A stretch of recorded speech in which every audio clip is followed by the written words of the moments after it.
Hello there, fellow captains. This is Connor, and welcome to Frontier Pilot Simulator, a VTOL slash dropship sim on Steam. That's in early access right now. That might turn a lot of you off. It turned me off a bit. I've had it in my library for months. I bought it like 6 months back, or whenever it first released on Steam in early access, and I haven't really put much time into it, mainly because of a few issues I had with the controls as well as the camera. You couldn't invert the controls back originally when it was released, but now you can. So let's begin. First off, you have to go through this help screen. It is really poorly done, I have to say. But again, early access. That's going to be said quite a lot in this video, and I hope to make more videos on this game in the future covering different ships or different VTOLs.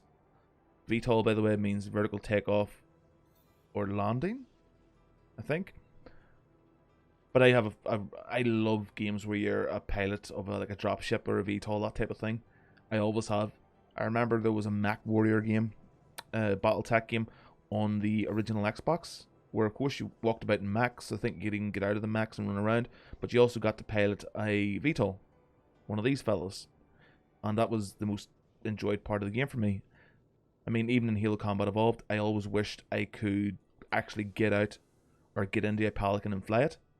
There was also a game on the original PlayStation 2 called Dropship United Peace Force, and I loved it. Now, why aren't you picking that up? Where's the crane? There we go. So I picked up some rations. Now, my first mission here of the game is actually to go to a space station and buy, or a little port, and buy rations for a factory, a bio factory. But because I've just picked up some there, it saves me a few credits, as well as actually allow me to get to the mission a little bit sooner. So I should just be able to approach this destination point at this little station, and hopefully I can head to my next destination and make the delivery. So it's very mundane. A lot of you might be thinking, like, what's the point? All you're doing is picking up either passengers or cargo, which you haven't seen yet, so I'm jumping ahead a little bit. But I mean, American Truck Simulator, Euro Truck Simulator, Farming Simulators, all these games seem to be doing very well. So there's, a market for games like this where you're just doing day-to-day things. I mean, this is, of course, sci-fi, and it's, not real, it's fiction. But still, I love the idea of this. Right. So, we're lined up, hit return. I've already got the rations here, as you can see in my inventory. And I don't think I can even buy more. Nope, not enough room on the ship. But let's charge up our little generator there. We'll exit. There we are. And you can see there, 2.8 kilometers away, sell rations. So that's a biofactory that, well, has a lot of hungry workers there at the moment. We need to go off into that general direction, land successfully, I hope, and make ourselves a few credits. Now you can see the fuel of my ship, or the battery life in the bottom left. It does go quite quickly, which is one of my issues with the game anyway. It's very early access, so things are going to change. I mean, quite a lot has changed since I last played it. Already, things just seem a lot more streamlined. Going to pick up cargo, passengers, that type of thing. Even the controls, I'm able to invert the camera now, which was a big turn off for me. I just could not get used to it. And you can see my credits down there in the bottom right. And I have, well, just under 1 million credits literally, because I had to add a little config file just so I could try out the other ships, just to see what was awaiting me further in. But now that I've done that, and I know that some amazing looking ships. I mean, there's one called the Ox, I believe, and it looks fucking amazing. It's not the highest tier ship, or the most expensive, but I just think it looks awesome. So here we are. We've lined up with the little marker here on the landing pod. Now we can go to our rations here, and we can sell them. Once we've deployed the little crate here, a little automatic crane will lift it off, and the workers can finally eat something that isn't like a green paste out of the reactor itself. So this fella's got a little mission for me. Let me just see if I can talk to him here a moment. Okay, so he's just going to talk here for a moment, and it does take a while. I wish you could skip things like this. The UI interaction is really, really, really, really not good. It just doesn't feel good at all. I mean, if I have to go over here, I can't just click here and go to exit. I actually had to hit either enter or exit. I should be able to hit just escape or just click on exit here instead of having to go way down to this little thing. But again, these are little things that really don't hinder the game much. They're annoying now and again, but you do get used to them. But yeah. Let's see. He's still talking to us, so we can open our map with M, of course, and we can see all the little different bases on this little island. But that's not all. If we zoom out, there is a lot more to explore. When I was trying out one of the other ships, this area is beautiful. I mean, the game does look quite nice. A lot of the textures for the actual structures and things aren't that great, but the environment itself, you know, just non-man-made structures aren't too bad. And the ships as well are quite good. I mean, you can get a cockpit view if you want that. You know, there are a number of different camera views, but for some reason, the cockpit view isn't inverted. In fact, just bear with me a moment. I just want to check and see if that's something I can change. So you got vertical and horizontal. In the cockpit. So enable inversion. And that's one of my issues gone. There we go. So I can actually play in the cockpit now without feeling sick, but the mouse cursor is a bit of an issue. It just stays there, which isn't good. So let's get out of that view. And let's see what people are wanting in other stations around this little island. Okay, so if we go to Estel, which is a port, they have a passenger. We haven't done one of those yet. We've just delivered some rations. And that could be interesting. One thing I would like to point out is I'm recording this video in 1080p 60 FPS. You might notice some choppiness. That's the game. It hasn't been, you know, greatly optimized just for graphical settings and stuff. Even on the lowest settings, it still feels choppy for me, and I get quite a few frame drops. So that's something that I would really like looked into, personally. But I'm going to say it again, and hopefully this will be the last time I say it. It's early access. I mean, hopefully this game does well. I'm so tired of seeing games I really enjoy just dying because, well, you know, various reasons, either per advertising, not really getting the word out there, approaching YouTubers to advertise your game that really aren't, you know, you may think from a glance they'd be, you know, good at covering your game, but when you think about it, not so much. And I'm mainly talking about Jingles with Fractured Space. The guy is more into historical, you know, ships, tanks, planes, that type of thing, than fiction, really. Although that's how I got into Fractured Space, I think. Although I might have actually played it while it was in one of its closed states. But he definitely got me to play it more. So there's our little passenger here. Colonist Sarah Connor. Sarah Connor. It's a reference, you see. It's a reference to, what do you call that movie? The Never-Ending Story, obviously. Good afternoon. I'm interested in getting a taxi ride to Bora. Are you available? I am indeed. Get aboard there, sunshine. We'll bring you to where the war's happening with the machines. Hopefully you'll not die. Oh, let me just check the map. Where is Bora? Bora is way off here into the northwest. I'm about to say northeast, northwest. So let's get our asses moving. Oh, actually, you know what? We can't. We actually can't. I mean, we can. But if you look to the bottom left, you'll see that my battery reserves are halfway gone. So I'm going to move over here to the runway and just, you know, recharge. Just get ourselves refreshed for this new journey we're going on. Whoa, whoa, whoa. Now, one thing that's really useful if you're just trying to maneuver around these little settlements and stuff is, as long as you don't ignite the thrusters, you can move around just like you would in a car or something. Now I'm in position. I wait for it to turn green. I hit enter. Don't be getting out.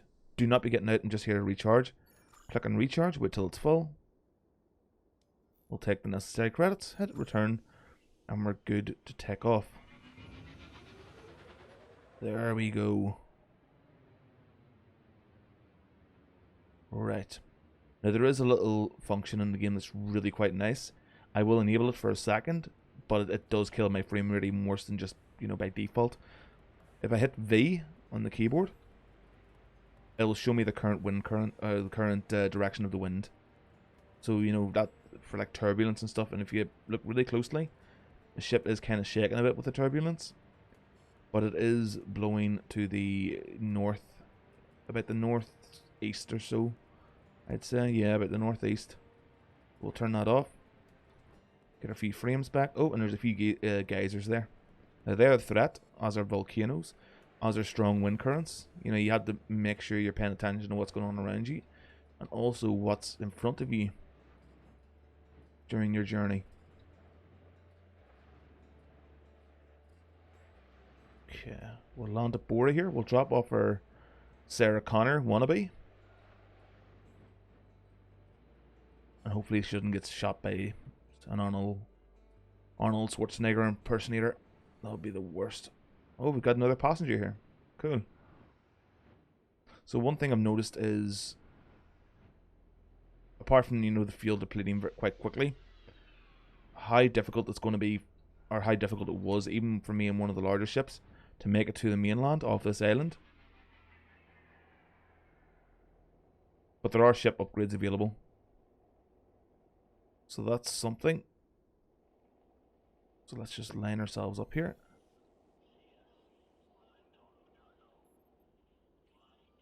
Okay, Sarah Connor's looking out. Now it could be an asshole and saying no, but we'll just lower the loading bay door. Okay, dude, get on. You get off, Sarah Connor. Where is he? Where's your all man? Oh, he's down here. 982 credits for a nice little flight. Small amount of that will go on fuel. Bring up the landing door just for the moment. Head down this ramp for our next passenger. Didn't even remember his name. But at the moment, I'm more of a glorified Uber driver.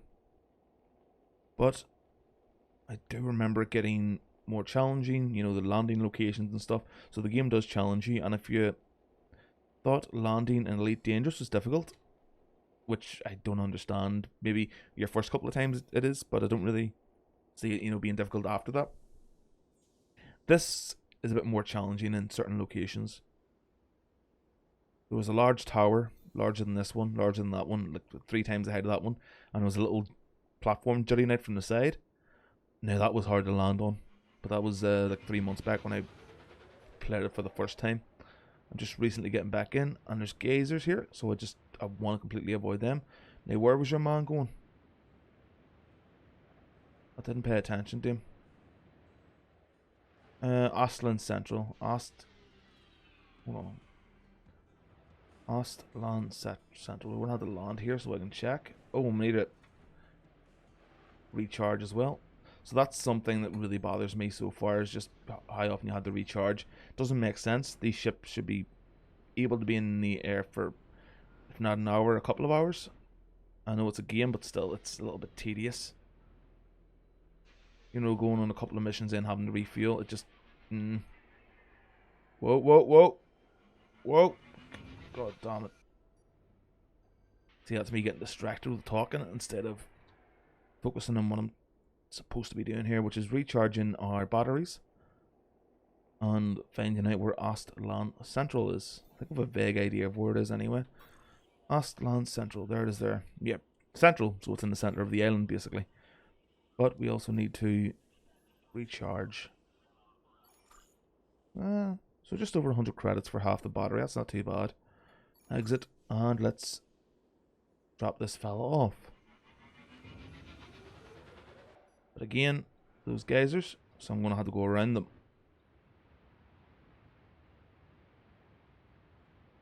I do hope when I get this up on YouTube that YouTube doesn't do anything with the choppiness, because YouTube, it's not the best.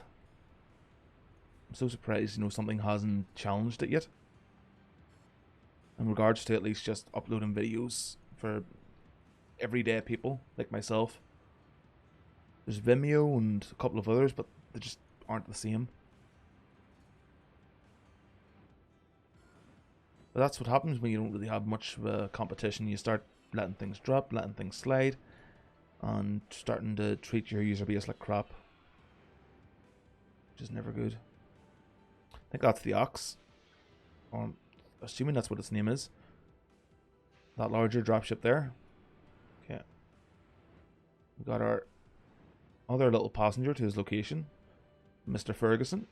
We'll be landing in a moment. Please strap in. Prepare for a bumpy landing. A very bumpy landing where you didn't seem to make it out, but I did. Oh, look, it's Elite Dangerous.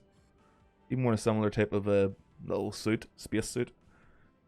But yeah, Mr. Ferguson didn't make it to his interview on time, but we sure had an interesting time. And here's that tower I was talking about where you had to land.